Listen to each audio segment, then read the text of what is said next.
Hello everyone, welcome to Online Help Guide. Today in this video, I'm going to show you how to add a profile picture on Facebook. So without any further ado, let's get started. First of all, open up your Facebook app. After you come across this home page, click on the profile icon in the top section of your screen. Then tap on Edit Profile option. Here, click on Add on the profile picture option. Now select the photo that you want to add as your profile.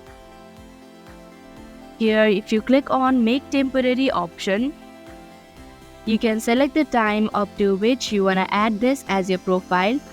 And if you click on Add Frame option, you can add frames around your profile picture. If you want your profile picture to update to your newsfeed, then check the box that says Show your update to newsfeed. And if you don't want it, then uncheck the box. Before posting it, you can also add some text about your profile picture. Then tap on Save button.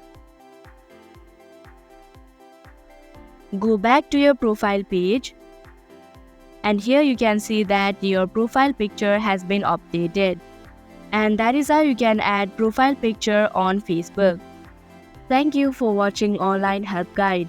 Hope this video was helpful. If it was, then hit the like button and comment down if you have any questions or feedback. Also, if you are new to our channel, subscribe and hit the bell icon so that you don't miss our upcoming videos.